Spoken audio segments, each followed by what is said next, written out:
Camarade président Vladimir Poutine, camarade président chef d'État africain, camarade chef de délégation, bonjour.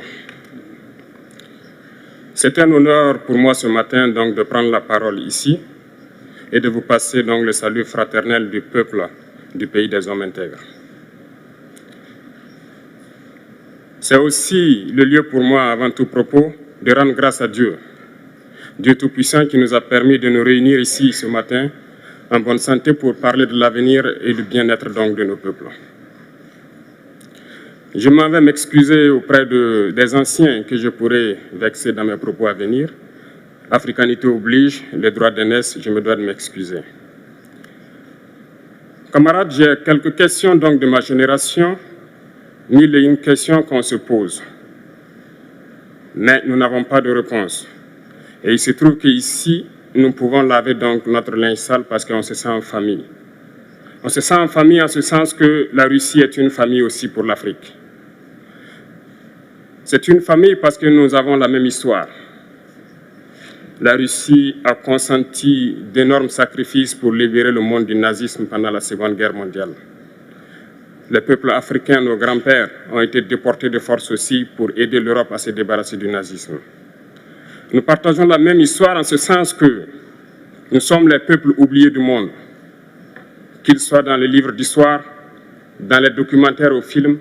On tend donc à balayer le rôle prépondérant qu'a joué la Russie et de l'Afrique dans cette lutte contre le nazisme. Nous sommes ensemble parce que, actuellement, nous sommes là pour parler de l'avenir de nos peuples, de ce qui va advenir demain, de ce monde libre auquel nous aspirons, de ce monde sans ingérence dans nos affaires internes. Nous avons les mêmes perspectives et je souhaite que ce sommet soit l'occasion donc de pouvoir tisser de très bonnes relations en vue d'un meilleur avenir de nos peuples. Les questions que mes générations se posent sont les suivantes, si je peux me résumer, c'est de ne pas comprendre comment l'Afrique, avec tant de richesses sur notre sol, avec une nature généreuse, de l'eau, du soleil en abondance, l'Afrique est aujourd'hui le continent le plus pauvre. L'Afrique est un continent affamé.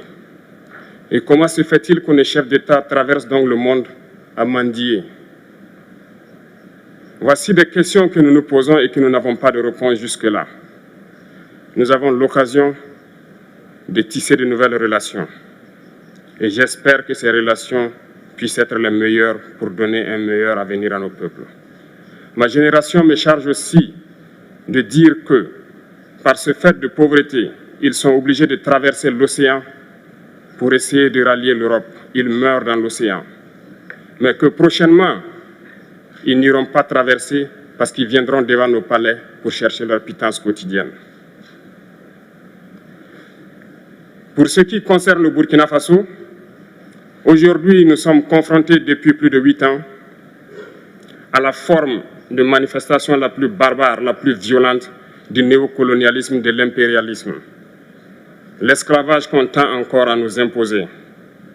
Nos dévanciers nous ont bien appris une chose. L'esclave qui n'est pas capable d'assumer sa révolte ne mérite pas que l'on s'apitoie sur son sort. Nous ne nous apitoyons pas sur nos sorts, on ne demande pas que quelqu'un s'apitoie sur notre sort. Le peuple burkinabé a décidé de lutter contre l'île terroriste en mesure de relancer son développement. Dans cette lutte, des vaillants peuples, des vaillantes populations se sont engagées à prendre les armes face au terrorisme, ceux que nous avons affectueusement appelés les VDP, des volontaires.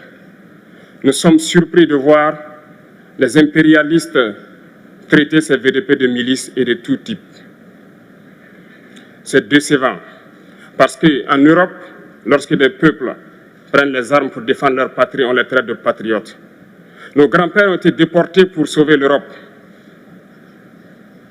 Ce n'était pas avec leur consentement, contre leur gré. Et bien au retour, on se rappelle bien qu'à Tiaroy, lorsqu'ils ont voulu revendiquer leurs droits élémentaires, ils ont été massacrés. Cela ne fait rien donc.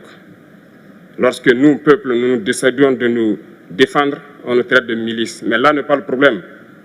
Ce qui est le problème, c'est de voir des chefs d'État africains qui n'apportent rien à ces peuples qui se battent, mais qui chantent la même chose que les impérialistes en nous traitant de milices, en nous traitant donc d'hommes qui ne respectent pas les droits de l'homme. De quels droits de l'homme parle-t-on?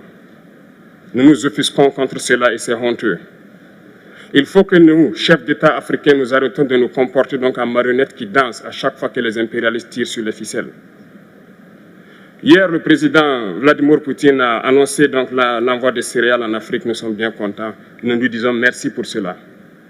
Mais aussi, c'est un message passé à nous, chefs d'État africains, parce qu'au prochain forum, nous ne devrons pas venir ici sans avoir assuré, pour ceux qui ne connaissent pas la guerre, l'autosuffisance alimentaire de nos peuples.